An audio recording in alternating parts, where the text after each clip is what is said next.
I need to bend your leg at 36 degrees, right? No, anti-clockwise.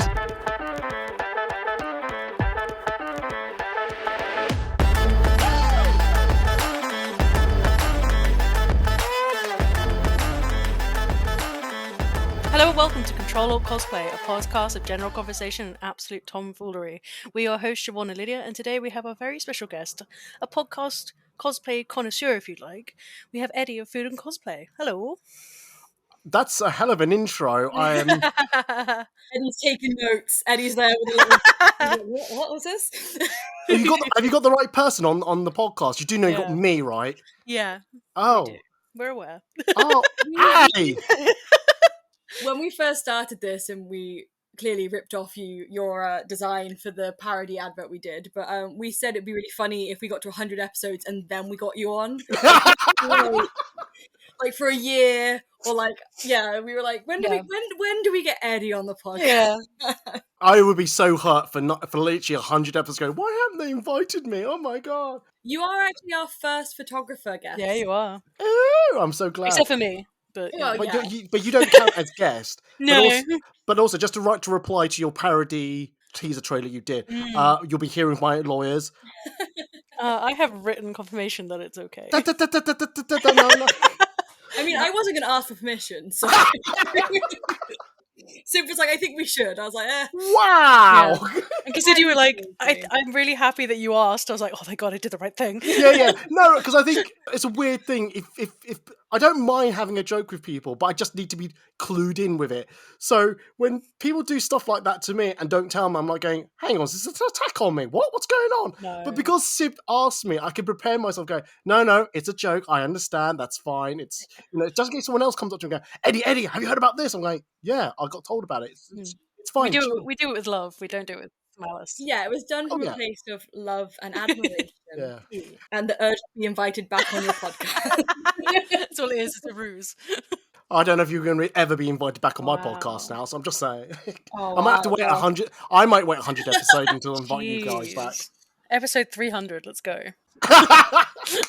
Why 300? I mean, yeah. If you got 150. So, at what point do we talk about toe dipping? Oh no!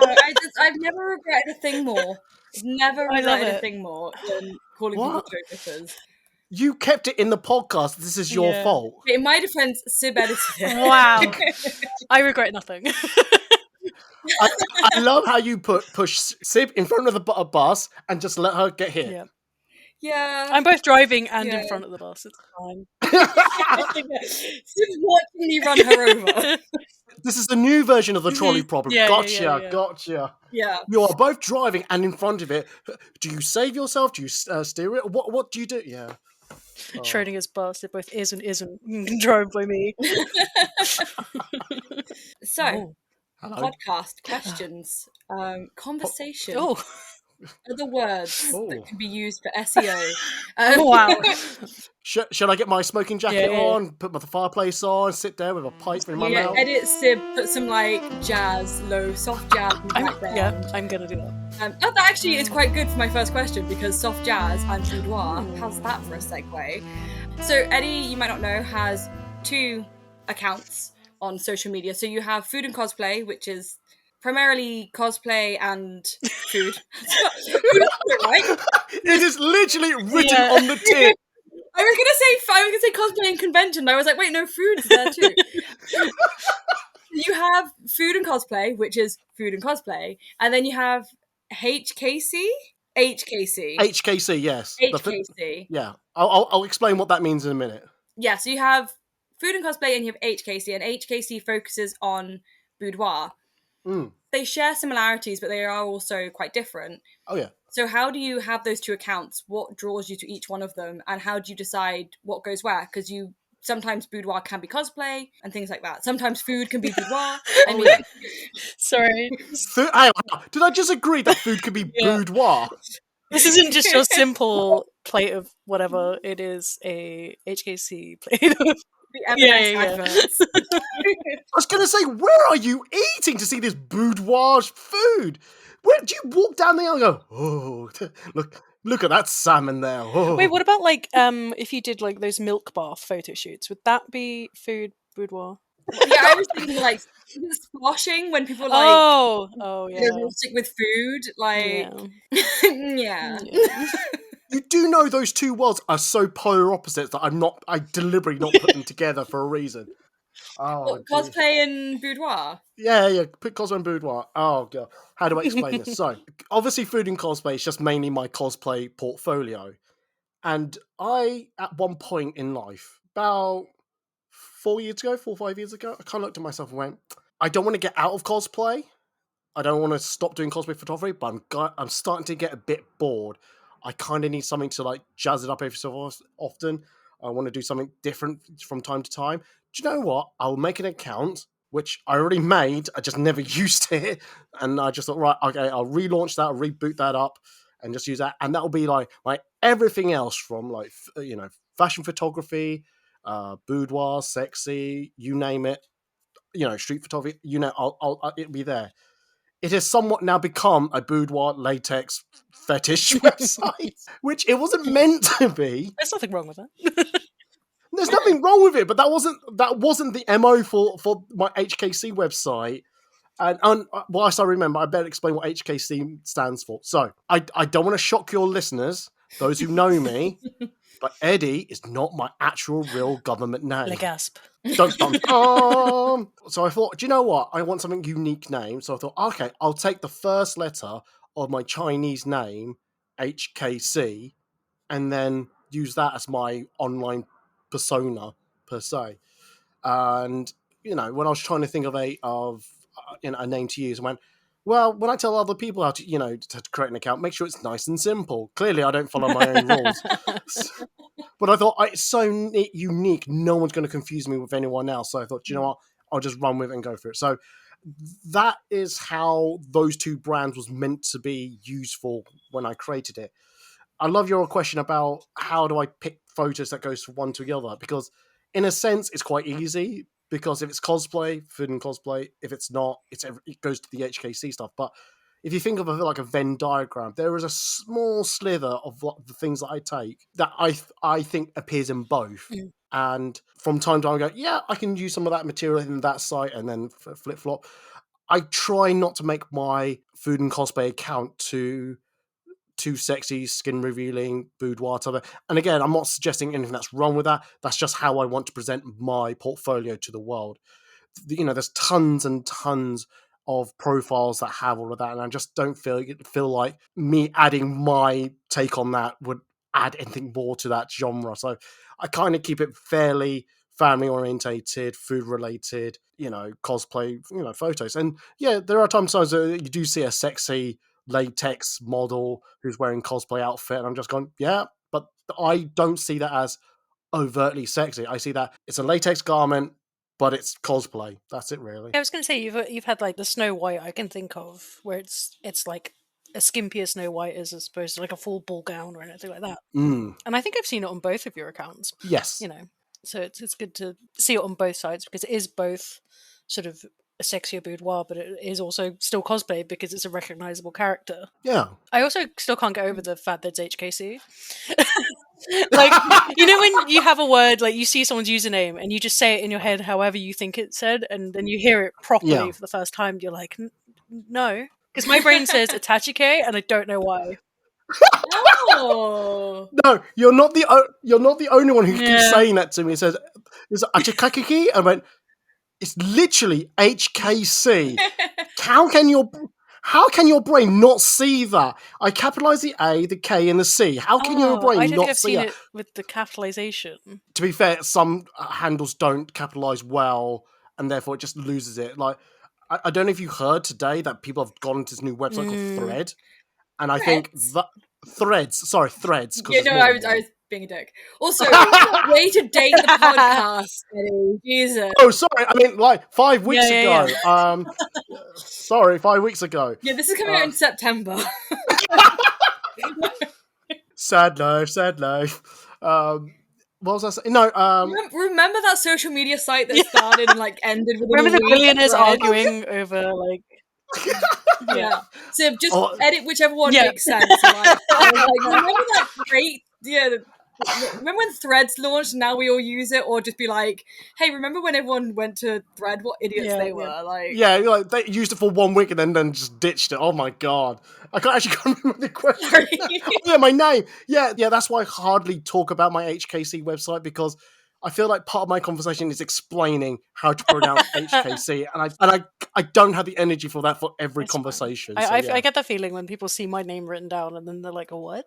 It's only Irish. It's not that difficult." Really easier Irish names as Yeah, well. at least it's not like Neve or. There's some wild ones out Yeah. there. So you've done cosplay photography for a long time, and obviously you do boudoir photography. How different are they as a photographer? Because I know boudoir is normally on a shoot, but you have done boudoir events. Like, how do the models differ? How does how you shoot it differently? Because obviously there'll be different composition and different poses, and you'll maybe get more experienced models, but you won't have like default poses from the character. So how does that differ for you? Oh, how to be cancelled on this podcast. Better on our podcast than yours. It's fine. I know. Okay, I'm going to say something controversial. I don't think necessarily all cosplayers make good boudoir models and vice versa. Yeah. Wow. Say it to my face. No, I'm joking. I didn't realise you knew I was talking about her. Shit. I was about to agree, but I won't. That's it.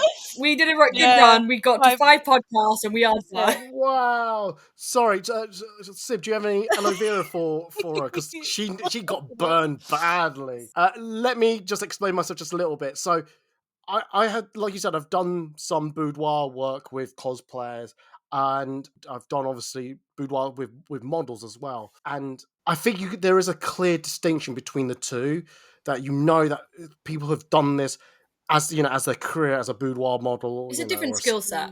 Absolutely 100%. And I think that element needs to be there, that you've got to be one up for it, in for it to do that. But secondly, I do think your environment needs to be absolutely there as well to really invoke that boudoir style, that what's the femme fatale type of vibe. I think, and I've said this on my podcast, I don't want to start referring to my podcast, but I do think using like the Novotel hotel rooms, or the Travelodge, and you can tell it's those type of rooms. There's nothing worse. When you see that cheap painting on the wall, the bright coloured like throw somewhere in the bedroom, especially on the bed, you're just saying, oh, you're using one of those rooms, and then your mind just simply goes to the view of, oh, it's a bit amateurish. It's a bit, I hate to use this word cheap, but that's what comes into mind. I think you can shoot in a Novotel, but you need to have lighting and set dress it, or use the bathroom. It's not to say you can't do it, but you can't just put an attractive person on a bed and take a photo. Oh yeah, exactly. You can make a Novotel look good, but you just have to have that skill in order to do that. 100%. You've got to know what you're shooting. You've got to be very careful about the styling, the positioning, the posing. It's something that I don't think someone should go in head first thinking, oh, because I shoot cosplay photography, I can do boudoir. That's fine. I like naked people. That's not the approach you should go for. That's the podcast title. Naked people. Oh, good thing I came at that time. No. No, seriously, I think there's a lot of people who think they can do it without really thinking and planning ahead what they want to get out of it. I've spoken to a lot of people who've done boudoir shoots, and they've given me a lot of advice that you really can't kid around at those type of things. You've really got to be careful where you put your hands. It's probably better to be in a very open space, or having people like friends or family, well, probably not family per se, but friends to turn up to help company the day. If it's a not necessarily photographer, but you could be either side. Just for a bit of moral support, bit of comfort, making sure things do go the way it's meant to go, that type of thing. Yeah, you hear so many horror stories of, I went and did a one-on-one shoot with this photographer or this model, and then next thing you know, there's allegations. It's just like, Exactly, and I don't want to turn this podcast into he say, she say, or he say, she. It could be, those are the type of things that could and has happened, and those type of things that runs through my mind every time I do a shoot with a cosplayer, or even with a well-known model. It's you've just got to be very, very, very careful about how you approach those type of things. And luckily, for me, I've been fine. I've been, nothing's come out bad for me. Yeah. Yet. Yes, I know. Yet. I have to say, when I Oh, have done boudoir photography, mm, it's always obviously the pictures come out and they're very like, I don't know, boudoir-y, they're sexy, whatever, if you like that. But on the day, on the shoot, it's normally a goofy, fun time. And I think that's the best way to shoot boudoir is that yeah. you're comfortable with the photographer, you're joking around, you've got your friends there, and you still get these great photos. Whereas I feel like if you go into it in a very like charged way, I don't know, maybe that's just me, but I feel like that's putting yourself in a vulnerable position. Oh, absolutely. I think every photographer will do it in their own way. I think anyone who has shot with me knows that I'm going to keep it fun, keep it light, keep it moving. We'll have laughs, we'll have discussions. We make sure that what I take on my camera is what you see, what I see. There's nothing hidden. There's no hidden agendas there, type of thing. So it's a very. I like to think it's a very open day when when people shoot with me on location or within a studio or a hotel type of thing. I've been on sort of a boudoir day with you, and I remember even like communication is such a key part. It's sort of yes, it's fun, it's light, it's all jokey and everything. But when you're coming across with compositions and stuff, it's not. I want to take a photo like this. It's like, oh, what if we did this? And you pose it as a question, and you give the model space to kind of go, I'm not comfortable with that, or yeah, absolutely, or I don't think I bend that way. You know, Oh no, 100%. Like if a model says no, end of there's story. no. Oh, go No. on, give it a try. If they say Yeah. no, that's the only time you should hear that answer to that question, and then you move on. You don't push on to go. Oh, go on, give it a go. Come on, others have done it for me. It's like no. If that person said no, end of discussion. Move on. Absolutely. Do you find yourself like going for the same sort of pose sets as because I know I do with Oh, like cosplay, like you got your superhero poses, your princess poses, and then but do you find that with boudoir at all or? 100% yes. There's no way you can keep creating new poses for every person you work with. What? How many people between us Oh God, do you think you work with in a year? don't. Like hundreds. You can't think of individual poses Mm. for everyone. There's going to be some God, crossover yeah. here and there. Yeah, and I've always said I think models, be it cosplayers or actual boudoir or sexy models or latex models, that I deal with mainly, you've got to have it in your head, preset the poses you wanna that you're happy that you can do, day in day out over and over again, and then you've got to know I've done that pose, right? Let's move on to a different pose. Give that photographer Yeah. something different, type of thing. I've always said that's the key for a model to give the photographer. But like we were just saying, us photographers also need to have a bank of poses that we should be able to tell the models, oh, you should do this, do that. And then I've always had this policy of mine. If I can do this pose, that means you should be open to doing it yourself. If I'm not willing to do a pose that I'm asking the model to do, then why should they do it if I'm not Yeah. willing to do it myself? So, and again, I don't want to sort of say this story out loud, but I think again, people have shot with me when I said, "Oh, can you stick your hands up in the air behind your?" I'm doing it right now. I know you can't see it, but I'm doing it right now. Put your hands, up in the air, across the wrist. Flick the hands in a little bit, and then they can see. Oh, that's what he means. Oh, that's good, because then it gives the person that's looking at me a mirror to go, oh, okay, I get it. Oh, all right, cool, that's fine, and also give them something to laugh at as Because well. there's something about trying to describe, or if you bend your leg at like not quite at a right angle, but like so you're not quite sitting on your foot, and it's just so much easier just to show people. Literally, you cannot go. So I need to bend your leg Yeah. at 36 degrees, right? No, No, the other way. Anti-clockwise, right? Now I want you, yeah. Now I want you to twist your hip. No, twist, not Yeah. bend, twist. Oh my Yeah. god, it's just easier just to demonstrate it right in front of Absolutely. them. God, yeah. I always find that, especially with Yeah. conventions, going to the cosplay side, if we're doing Friday, Saturday, Sunday of a convention, by this Sunday, my brain is absolute mush. And I rely on those set poses that I know. Because otherwise I'm like, my brain hurts. I can't. It's always a struggle when the cosplayer doesn't come Oh, with don't. poses. I have my solution to that. I think. Well, I don't know if Ooh. Sib knows about it, but you, Lydia, you definitely know this. What's your solution? Don't shoot with that person. Oh, come on! You've forgotten already how we do a shoot Well, at you Comic-Con. have references. You always have Thank references. you. Oh, yeah, you do research. Yeah, that's because you kind of book your shoots in, whereas I'm just kind of a free for all. No, but you could look through those and see anything in those references, you go, oh, that could actually work for this character and things like that. Again, we've mentioned this on my podcast. You can just ask them a question, said, what's your character like? That's what I Yeah, do. that's what I rely on. Like, is this a sassy character? Is it a shy character? Like, did they have any default poses from like the game or whatever? And then if all in doubt, I just go with my 3 basic. These are my 3 poses I know look good. That's what It's the hand to the clavicle. Oh, absolutely. Yeah. Oh, mine's always face the other way and look over your That too, shoulder. yeah. That's my go-to. I need a third pose.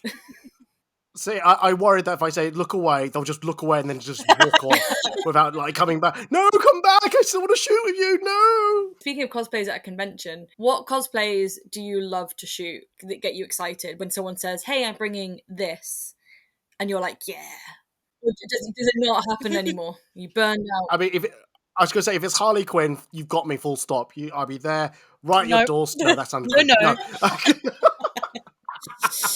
No, genuinely a serious answer. It's very hard to say because my brain tends to not want to shoot cosplays that are kind of like the in thing at that moment, because I'm happy to shoot. Let's say last year, 2022, May, MCM, everyone was wearing Scarlet Witch.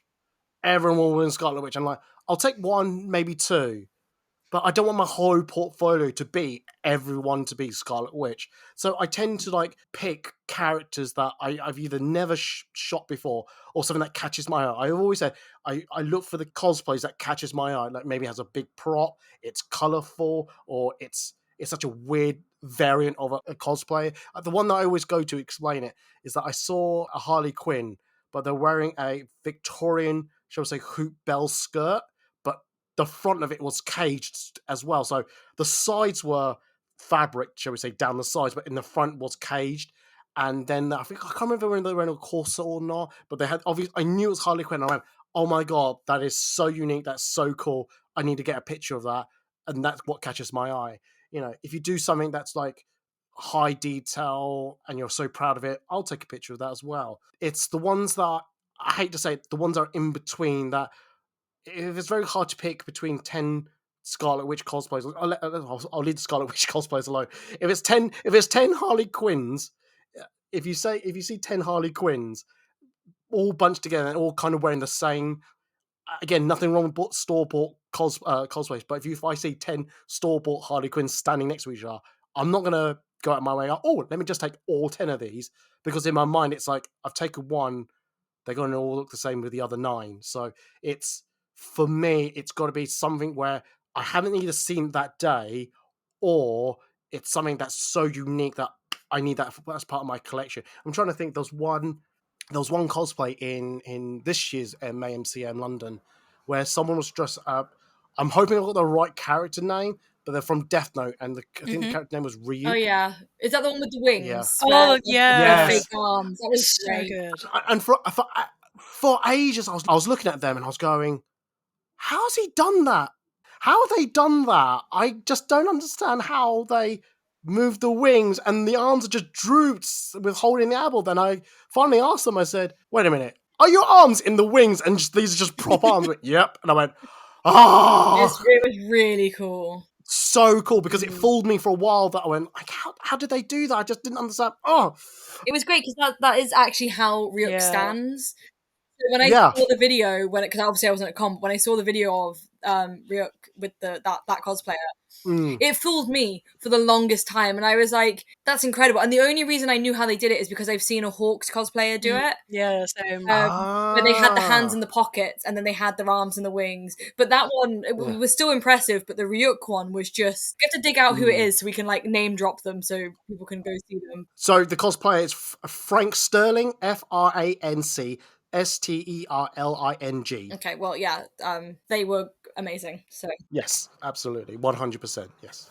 The skills some people have, disgusting. Can't relate. I have no skills.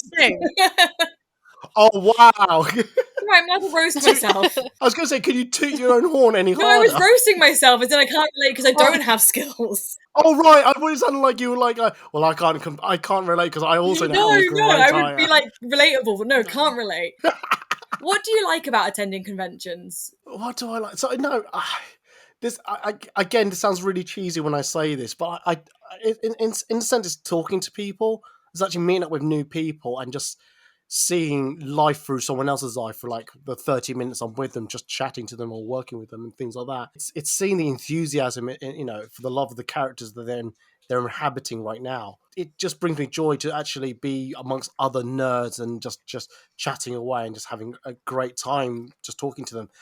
I think also from a photographer's point of view, it's capturing their hard work into photo and presenting it in a way that they're also as proud to see online as well. All right, yeah, there's a byproduct that I'm doing it for myself, that I'm trying to, grow my portfolio, trying to make myself more known to the community so that people would like to shoot with me more, both at Comic-Con, location, and things like that. But yeah, that's the real joy for me about going to Comic-Con. I love to communicate with people, see how they see live, and just watch them see how they get excited about seeing their photo on my camera. Go, oh my god, I love this photo! I can't wait for you to edit this. And then like the stress of going, yeah, sure. Oh my god, I'll get this photo to you soon. Oh my god, how's 3 months Yeah. at a minimum? That happened. What do you mean? You're not gonna send me the raws on the No! same day as the con? No.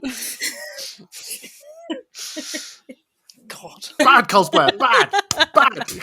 But where's my photo? Don't. Oh no, I somehow deleted it selectively. So obviously you take a lot of photos at Comic-Con and stuff, and we Yeah. talk about editing and how much editing work goes into it. But I'm interested in your thoughts on the new AI editing.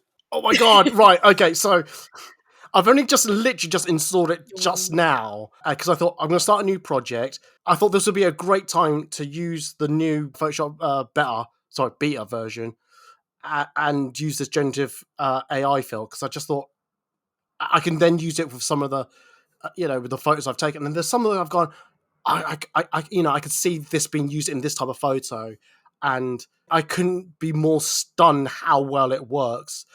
I'm only using it but like 95% on just background stuff and trying to get rid of people. And oh my god, it is so good at actually, filling in the gaps to get rid of people. So on the first picture I did with people in it, I lassoed over the people, opened up the text box and said remove. As soon as I hit generate, about 30 seconds later, 20 to 30 seconds later, bam, all those people that I lassoed disappeared. It looked like it was like they were in an empty area of the outside. I'm trying to push it as hard as I can with lots of people and things like that, and it's filled in quite a bit of like space in for me. I'm like, I cannot believe how well this is, but it does, for me, open up a moral question for me about the use of it, because I'm now thinking, oh, do I need to then have a disclaimer that said parts of this photos was edited using generative AI? Oh, I didn't think of that. Yeah, because people think, oh, Eddie edited that photo, and you could still argue, I still made the choice of saying I want this version of this generative background edit into the photo, because they give you 3 selections before you go, oh, actually that wasn't it, redo it again. So you could say it's an extension of the content aware tool that's been in Photoshop for many years. It's just a very upgraded version of it. It's like literally content aware on steroids. That's what it is. And I wouldn't disclaimer content aware edits. Yeah, but I think once you start putting it onto the actual cosplayers itself to say, I use generative AI on this person's like the outfit, the figure, the face, that's where I really think you're crossing the line. I think that's something you've got to be very careful about how you use it. The nearest I've done for that on a person is that I can see on their wig line the front lace, and I've just did a lasso over that, and all I do was blend, and it's blended the lace into the wig or into the forehead, and I went, okay, that's as far as it goes for me using generative AI on a person.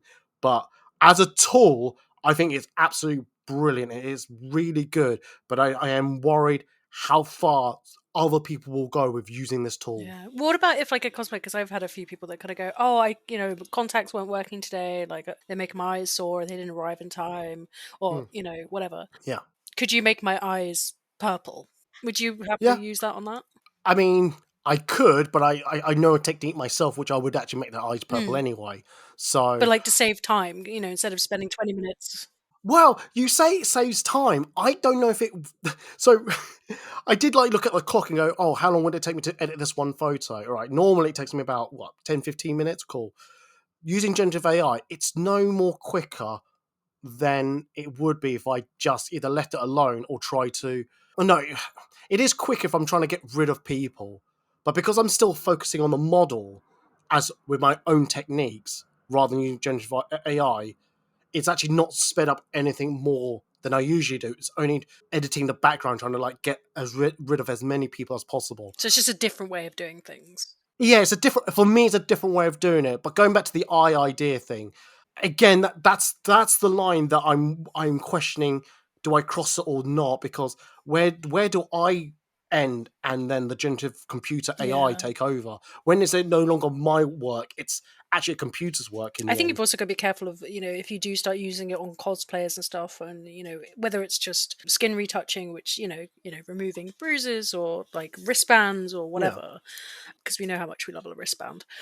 But then if you start making other alterations on like body parts, and you know what I'm saying, instead of Oh, yeah, liquefy, you're doing other things. You know how I feel about Liquefied, Yeah. liquefied. Exactly. Yeah, Lydia. You're like, how I. I'm a huge, well, not fan, but like I'm a huge person of, if you're gonna Photoshop somebody outside of, like removing people from the background, skin smoothing, touching up wig hairlines, little things that just want that perfect on the day, that's fine. You don't need to declare that. That's just putting out your best work, right? Mm. In the same way Hmm. that, not anymore, but like back in the day, you'd look at a magazine and you'd be like, okay, this has been touched up, it's commercial photography. I think changing somebody's body shape, anything extensive like that, getting to the point where the person in the picture doesn't look human anymore, where it basically looks like a video game. I think that's when you need to start saying, this isn't real. This is AI, this is computer generated, or this is completely photoshopped. I Oh, think yeah. it's so dangerous how unrealistic Instagram portrays real life to be. Is that right? Hmm. Yeah. I said Yeah, that I right? agree. Yeah. But yeah. It because like for me, and I think probably for you guys as well, because you do Photoshop and you are aware of the tools and things available, it's very easy for you to spot it. But I have friends that won't spot Photoshop and think that's what a person looks like, because that person is selling it as that. And these are intelligent people. These are people that are also, involved either in cosplay or, been on the internet, and they can't spot it. And I just think that's really dangerous with especially young kids who are coming on. Oh no, this is spiraling into like a morality thing. And with AI, like I said, like taking people out of the background, fine. It's the art scraping and the copyright and the stealing of art is my issue with AI. Oh god, yeah. Absolutely, and I think Photoshop. I think I'm got this right. They're using their own stock photos for their AI training, so that I feel like I'm not crossing any copyright. Yeah. But I want to take a step back from what you just said. I think we've all forgotten one thing when we talk about generative AI is that if you're going to use it and you're going to use it on the cosplayer, we should actually ask the cosplayer themselves, Oh god, yeah. are you okay with this? No, we all think this. We all think, oh yes, we should. But actually, how often do we check with the cosplayers themselves? From time to time, I don't, and I forget that I said, oh shit, I haven't actually checked if this is okay. There's one quite recently. I had something, and I said, oh, I've done this to your photo. I hope you like it. And they went, oh, I'm not too sure about that. Could you do it without it? I went, oh, sure, absolutely fine. And I kind of said to her, oh yeah, probably crossed the line there. And in my mind, it wasn't too drastic, but clearly either the edit I made was not that convincing, shall we say, or it's something that they didn't think need enhancing, shall we say, or changing and things like that. Once I removed it and then sent them the updated version, they were very happy. Went, oh, thank you very much. And I went, yep, cool. I now understand. So I think we do need to be very careful about when we. I mean, this is not just about generative AI, but when we do certain edits, that you do confer with the cosplayer. By the way, I've done this. Is this okay? If you don't ask the permission, at least during it, at least tell them after when you hand the photos over, so they understand and know.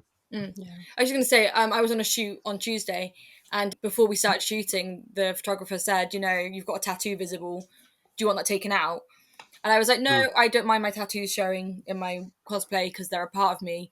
And then it was like, your tattoos are showing. Is that okay? Do you want me to take them out? Is there anything else you want removed? And I was like, you know what? Just the standard skin, because, like bad skin day, just, fix that.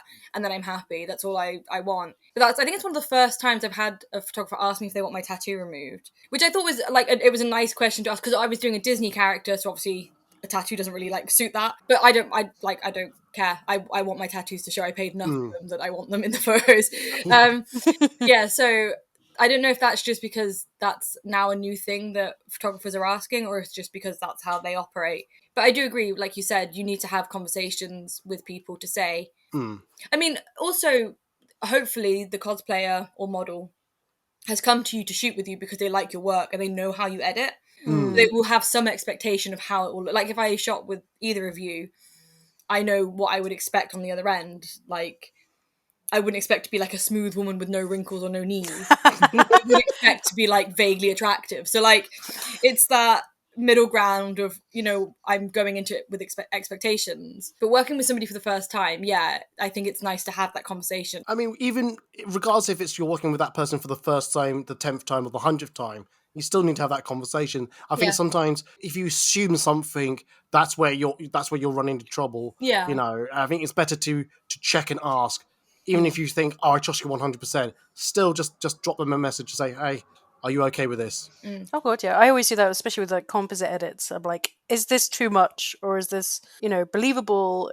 Are you happy with this? And if they go, it's a bit much, the color's a bit wrong for this, I'm like, cool, that's fine. I'll go back and give it a touch. Like, but I'm also communicative on set as well. I say set, I shoot outside on location. Like I did a shoot with Colbert recently, and it was Stranger Things based, and we were by a lake, and I said it would be really cool if I can get some reflection shots because I'd love to edit the upside down and the reflection. And the minute I sort of said that, they were like, absolutely, let's go. Just to like, that's where my head is taking this photo, like with that editing in mind.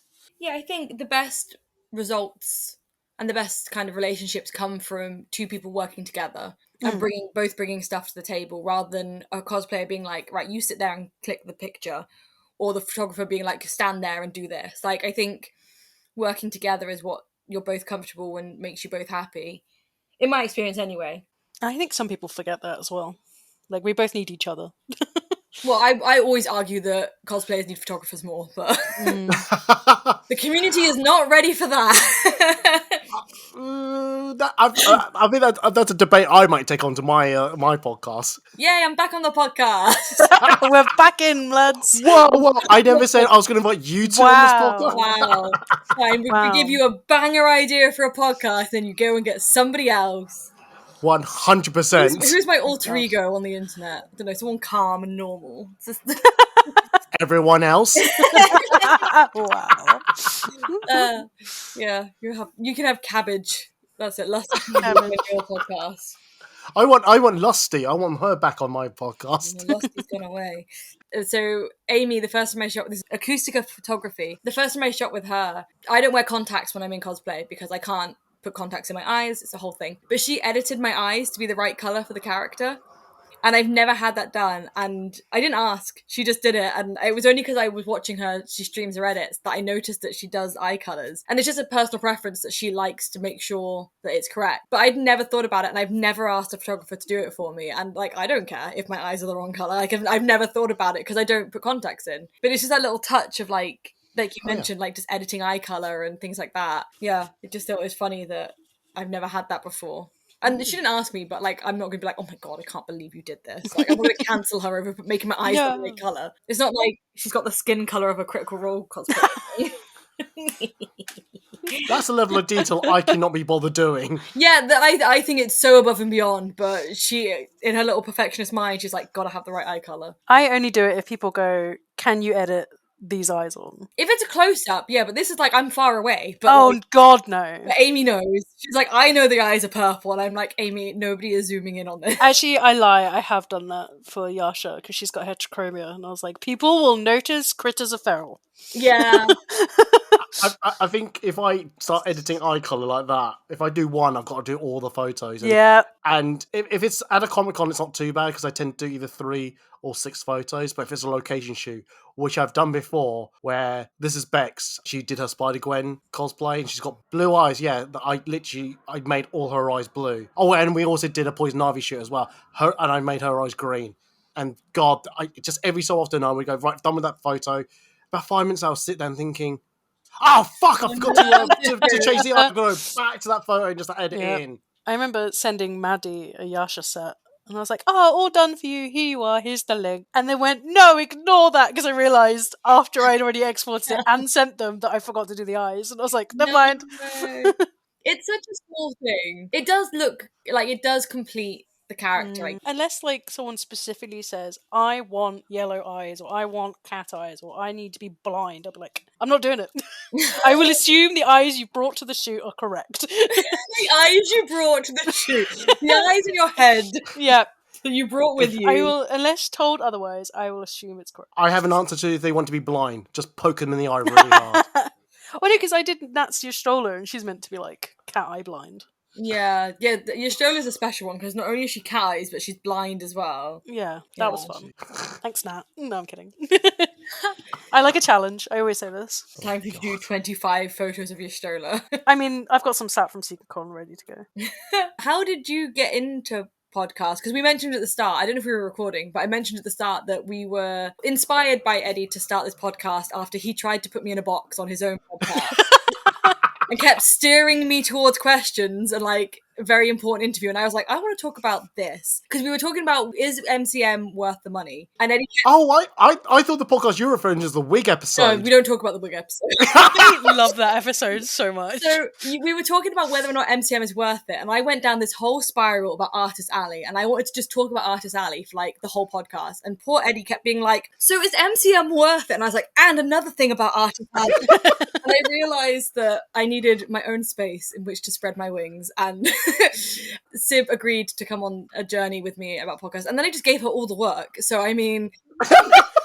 I'm doing very well. I hyperfixated on it. You're fine. You came up with like literally the logo, the name, pretty much everything. I mean, I set up like one account. Anyway, this is not my question. My question is to Eddie. One, why don't you have a Sib in your life? No.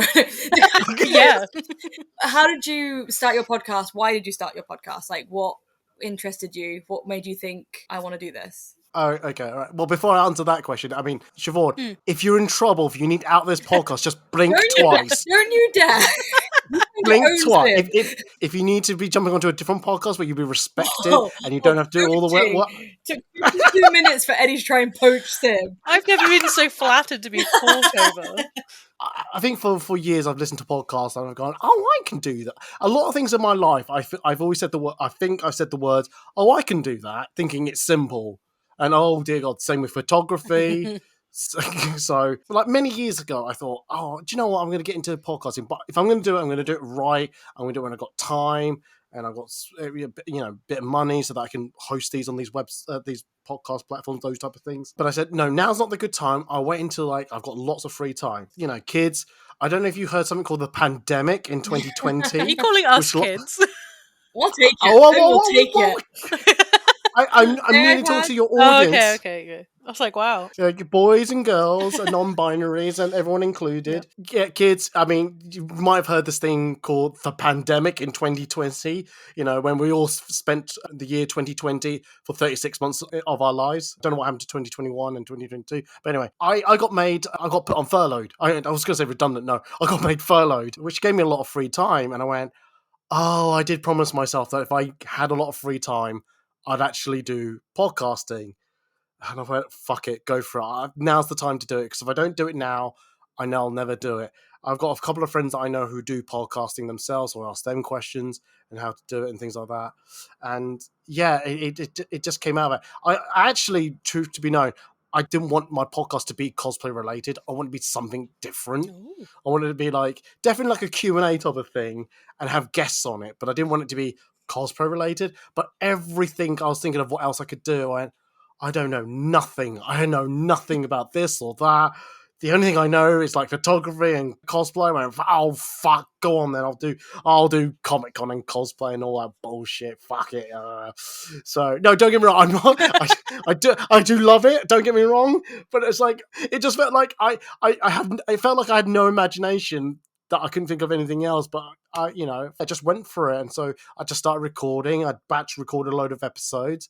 And then from time to time, I forget that I hadn't batch recorded enough, so I just record a podcast a couple of days beforehand and just put it up online. But no, I generally really enjoy podcasting now. It's the one thing outside of Comic Con that I really enjoy, because for me, I personally don't get to talk to people whilst I'm on doing shoots at Comic Con. I feel like I spend half an hour and that's it, but it's not focusing on, oh, so how are you? How's things? Oh, you got siblings? Oh, you got a job? Oh, that's good. That's right. You don't really get to interact like that. Whereas a podcast, you can have that allowance of like finding out someone's personality a bit more than you would at a Comic Con. So yeah, it's something that I've grown to really enjoy over the years. I've depends how you want to say. I'm in my third year of doing podcasting. I've done about 160. Oh God, no, I'm in my fourth year Oh now. my Must god! be. Yeah, if you started 2020, no. Yeah, because it's every 50 episodes, more or less a year. Mm. I've literally done a podcast every year, barring a few cheap podcasts here and there. Love a cheap podcast. I love a cheap podcast. Oh my Here's the goodness. best bits of whatever. Yeah. It's like, oh, I've got a collection of stories. Yeah, that'll do. Which I need to get on that gravy train for Christmas time. But anyway, we're not going down that road. But yeah, so like I said, I've really enjoyed doing these podcasts, and I'm glad the way it's structured that I've got different guests each week. Again, this is not an attack on you two. I just realised what I'm about to say. No, but I think my podcast is different to yours. Yours is just a very general chit chat, whereas mine's it's a conversational, debating type of environment. I pick a subject, we all talk about it, whereas this is about just getting to know me, mate. Yeah, that's the fun thing. So we've done, I'm sure this is episode 5. So we've had 3 cosplayers. You're the first photographer we've had on, but to be honest, we've not really talked about cosplay that much. This has probably been the most cosplay world focused out of the 3 we've done. Sib, you can correct me if I'm wrong, but no, I'd say yeah. The other ones we've done, although they have been with cosplayers, they've been more about their everyday lives. And we had one that was about historical fashion and gender identity. We had one that was about, Nat's was just about her million hobbies that she has. And writing and dance and things like that, and how her hobbies are involved in her life and things like that. So it's been interesting that this one has been so much more photography focused, but we came into this wanting not to do the same as any other podcast out there, which is not saying that you have the monopoly on cosplay podcasts, but we both went into this knowing that I better do. I better have the fucking corner market of this. we kind of both said that, and it's in our pilot episode as well, we just want to have conversations and know about people. And what I find interesting is learning about people and their lives and their passions, and just talking to interesting people. That's what I want to do. And Sib, I'm just here for the ride. Yeah, you're just here for the I'm just nosy. Yeah.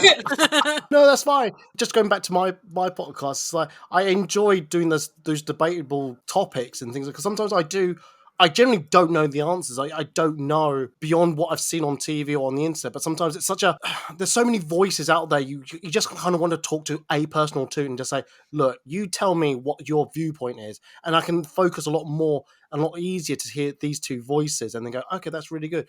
And I don't want my podcast to be such an echo chamber of the same people week in, week out. Yeah, I do have repeat guests that come on regularly, shall we say, but not every week. They're just there, here and there, everywhere. And, it's quite nice to have that rotational guest that I have. That's all. I think if we can do the whole year, I'm saying the whole year, if we can get to December without repeating a guest, I think I'll be happy. But a question that we asked each other when we started this podcast, which I'm going to ask you, is who would be your dream guest if you could have anybody on your podcast? If this person came up to you and said, Eddie, I want to be on your podcast.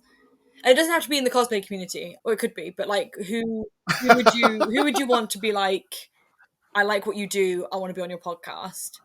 Do you know what? Generally, I would love to get Stella Chu on my podcast. I've met her a few times at New York Comic Con. I think her humor, her way of life, the way she deals with cosplay, absolute suits probably my chaotic lifestyle that I have. So I would love to actually have her on my podcast because I think she'd be an absolute hoot on my podcast.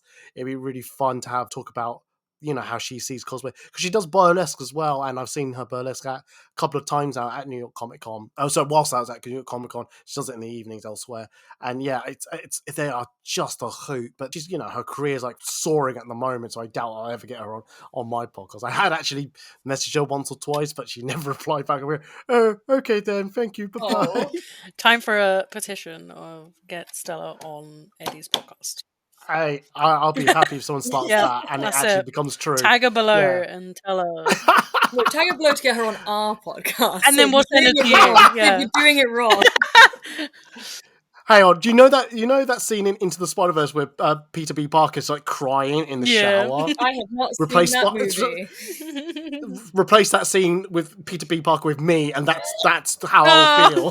Just like a selfie of the three of us, like, hi. I don't know why I was suddenly but it's suddenly in a person podcast, and we're like our bestie. No, don't, because what was it years and years ago when I had a friend, no, still my friend, but I had a friend that went to KatsuCon and kept meeting up with Stella Chu, record a video, send it to me, and go, and literally had one that says, "Where are you, Eddie? Huh? I'm right here. Come and get me." I'm like, son of a bitch.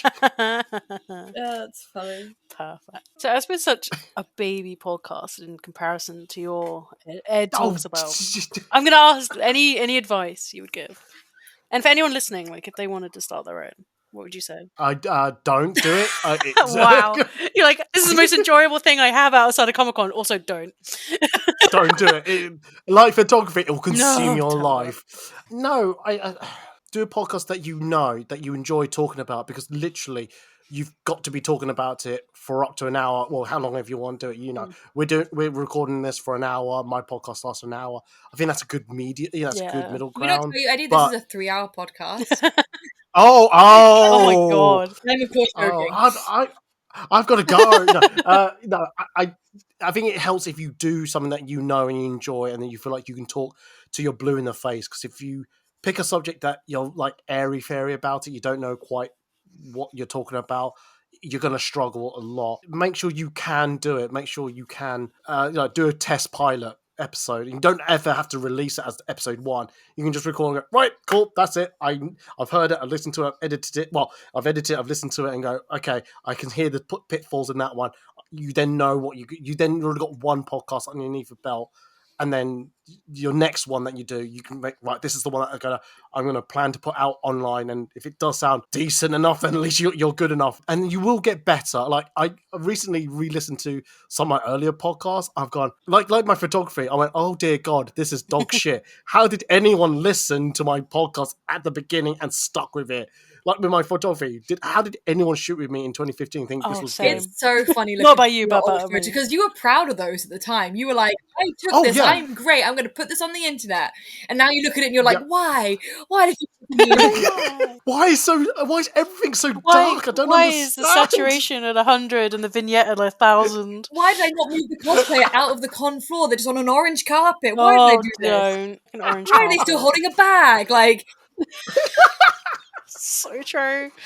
Why have I cut half their body if I don't understand? Their toes. Back to the toe tippers.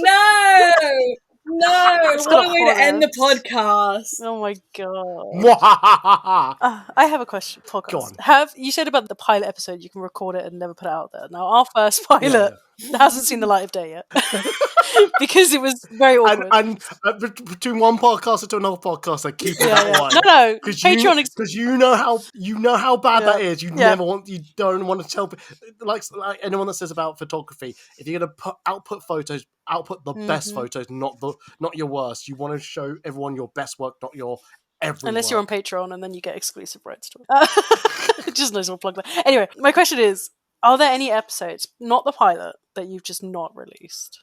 No, generally I've recorded everything and released it.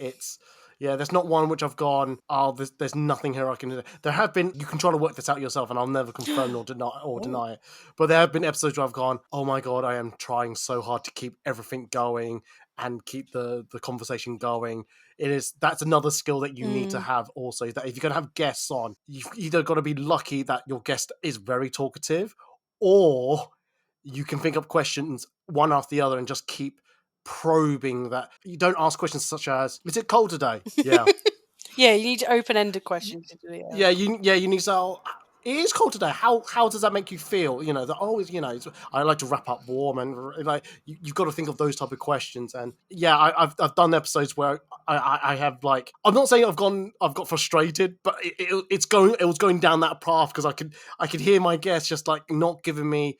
I'm not saying giving me the right answer. That's what I never want. It's just giving me such full of life answers. It's just like very succinct, to the point. I'm going, okay, cool. I'm aiming for an hour, and then I've already asked 4 questions, and we've already done. How's it only been 2.5 minutes? Oh my That god! would be such pain. Yeah. I've done 1 or 2 podcasts like that. Again, if you ever listen to my podcast, that's not just a hint to listen to my podcast. But if you ever go back and trying to work out which ones, I will never confirm. It's the ones that made Lydia which one. Yeah, you can say it. Hang on, you've heard these 2. There's no way there's going to be gaps of them doing. Yeah, related to Sib's question, and you don't have to answer this, but have there been any guests where you're like, you finish the recording and you go, well, never again? Like, as long as I don't have to name you 2. I mean, name these people.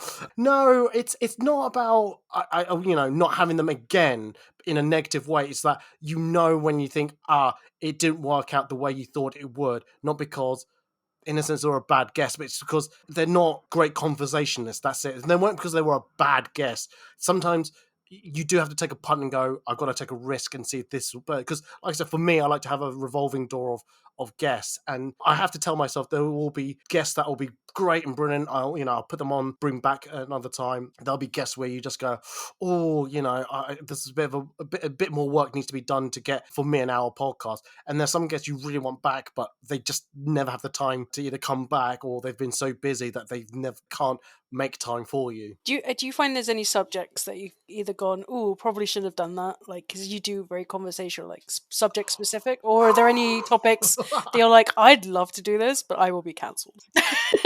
Okay, so there's been 1 or 2 in my early days that I've gone, I feel that this could cancel me, and I think one was definitely about representation in cosplay and in the media, and the other one was, I think I called it gender identity. I can't remember. It's one that Maddie was on. Because I genuinely thought I was picking subjects that was such, at the time, if not still is, such a sensitive subject, that it was such a landmine that if I put my foot on it, I'll have to keep my foot there, because if I let go, it will blow up in my face very quickly. I like to think that I handled those 2 subjects very respectfully, and they were, in my eyes, in my opinion, they were good podcasts. I'd love to maybe do a follow-up, updated version of those podcasts subjects again with different guests and see if we get different answers. But I worry about if I repeat the subject. They go, you've already done this subject 2-3 years ago. Why are you repeating it again? So I don't know if it's worth doing that. But is there any in the future that I want to do? Hang on, let me get my notes out. A sneak peek of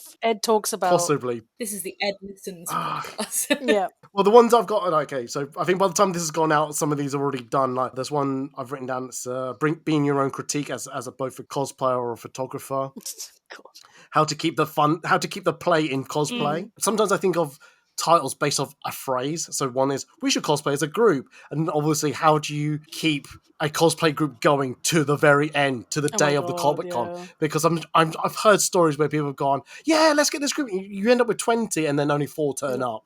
And you think, oh God, how did this happen? Things like that. The one that's, I think, is my controversial ones, but they're not that controversial. It's the series that I've only done once, but I'm bringing it back in soon. Again, it might have been already aired by the time this comes out. It's called the Am I Wrong podcast. So basically, we've all got these thoughts in our heads where we go, I'm sure what I'm thinking isn't that wrong, but I feel like if I say it out loud, I'm going to get cancelled. It's those type of like subjects that I want to be discussing. Is it like that, about. Am I the asshole? Kind of. Yeah, that's it. Yeah, exactly. Is the Am I the asshole? Yeah. And I didn't realise that existed until it was mentioned in that podcast. I'm like, oh, fuck. I prefer Am I Wrong? That's all right.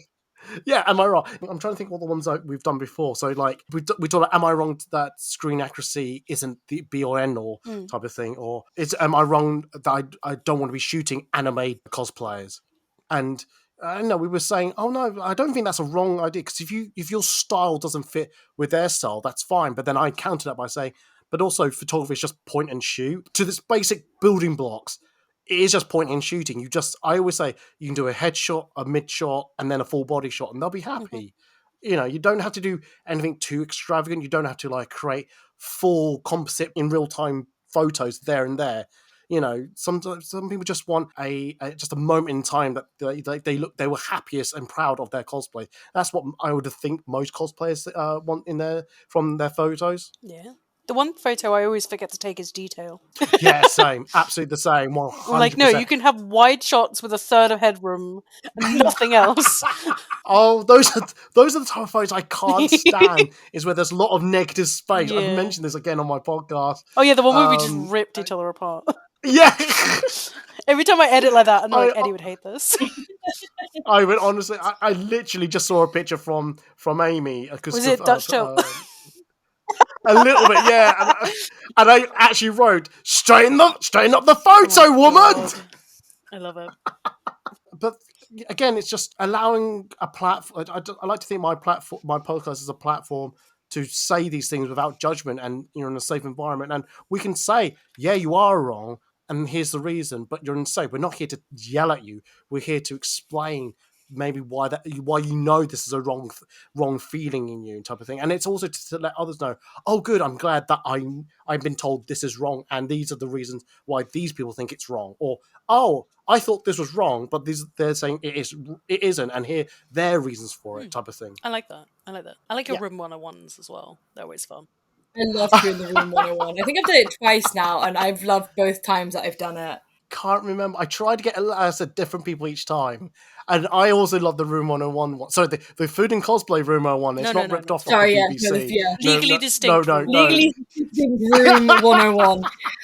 No, I think you had someone drop out last minute, so I came back for a second one. Oh, okay. Yeah. Oh, I'm the only person to do it twice. No. Oh. You're the one that talked about pasta. Yeah, so I remember that one. I put Italian food, and I stand by that decision. I put Italian food in Room 101. I can't remember what I put in there. Well, it wasn't Neapolitan ice cream. I know that for a fact. I was listening to your podcast, and I was like, no, Sib is right. Strawberry ice cream is Eddie, the worst. It's been lovely having you on the podcast. So glad you made it. Ice cream gate coming out through. Strawberry's the best. I refuse to be on a podcast with two people that think strawberry's the worst flavour. Sorry, let me rank it for you. It's vanilla, and that's it. That's correct.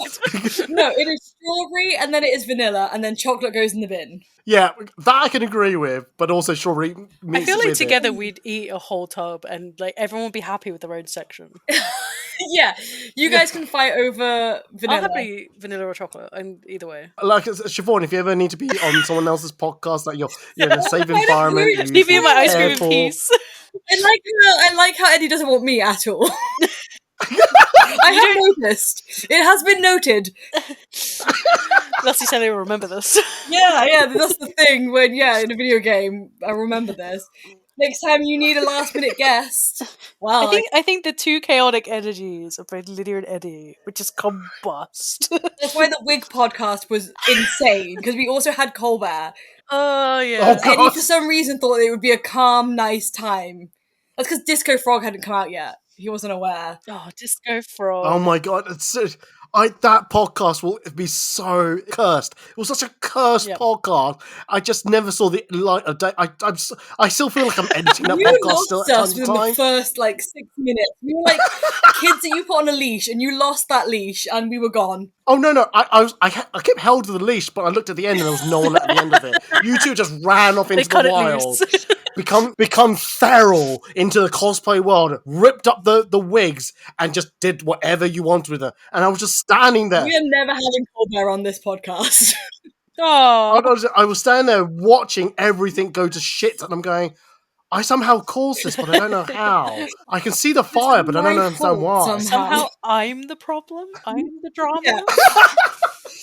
Yeah. I want to talk about that podcast. Was it you that was violently ill? Oh my god! Where I literally, you hear my brain seep out of my ears mid-sentence. I was so ill.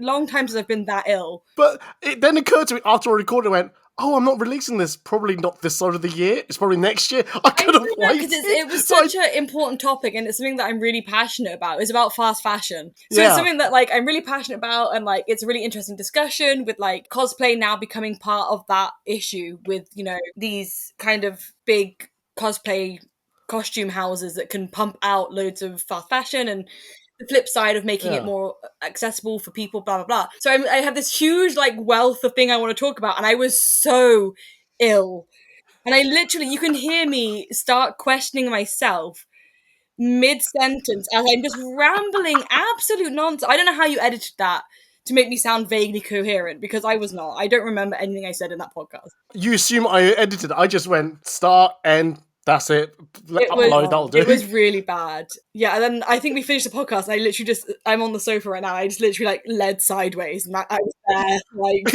an hour. I was so ill. See, the things I do for you, Eddie. Yes, I know. That's why you're never coming back. I am joking. Well, I you are can't both wait to welcome listen on to my the first podcast. episode of Sib and Ed Talks About. I'm sure you'll have a lovely time. I had such fun making that logo. Do you know what? Just for this podcast, put my face on Lydia's face. Oh my just god! anyone Yeah, notices. I'll make you a little. Make a little version of Eddie to put over me. Oh my god! Wow. Perfect. I see how it is. That's what I'm leaving. Do you know how I came up with the title Ed Talks About? No. So when I was coming up with the title, I thought, do you know what? I'll call it Ed Talks, like TED Talks. That explains the font.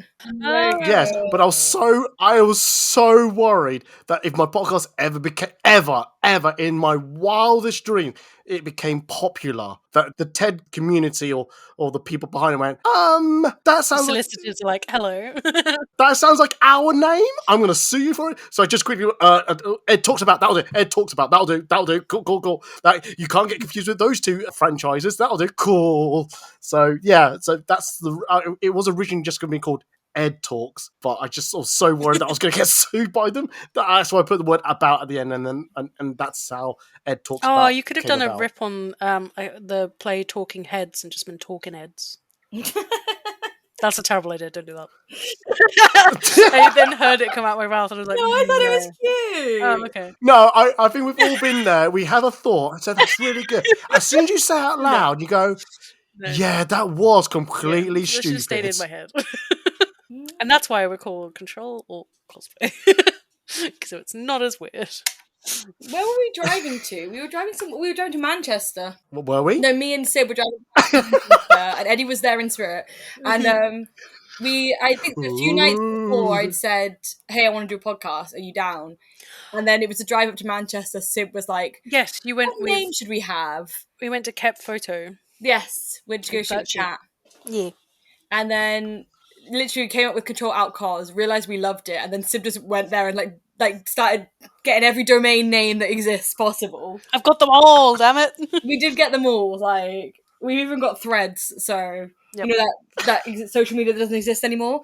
We got Threads. It does, who knows? Yeah, or we're also Ctrl Alt Cos at, I will just leave a blank space for whatever the new Twitter is. Can I tell you the dumb joke Daniel said earlier? Yes. Because I told him about Threads. He just looked around at me like, he said, so on Instagram you've got Reels, and now we've got Threads. He goes, what's Spool gonna be? Oh no. Ooh, that's true. That is very clever. Did you hear its companion app for Threads? It's called Needles. Terrible.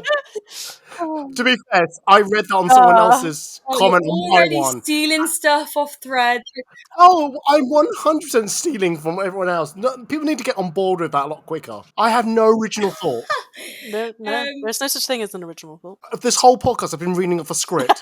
You know, it doesn't surprise me. You're recording it all, you're writing it down, and next week it's going to be the Ed Talks About conversation podcast. Control Alt Ed. Yeah, Control Ed. I'm going to literally download a copy of this podcast and just put it onto my feed and see. Oh my god! Could you imagine?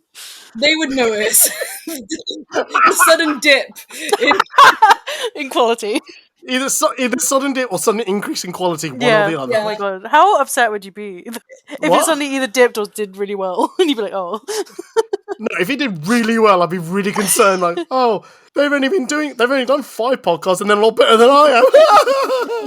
Well, we'll get you back for our 100th episode. Yeah. No, 105.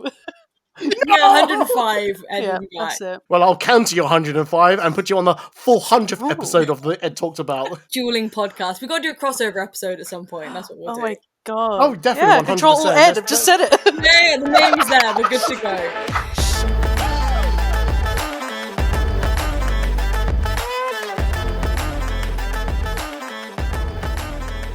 In no way at all stolen from your podcast, but Oh, we have a question that we ask each guest at the end. So if you could Control Alt Delete anything from life, what would it be? well, I can't pick the grey walls because I've done someone's that, already yeah. done that Yeah, for you're me. welcome. You've done. See, I do listen.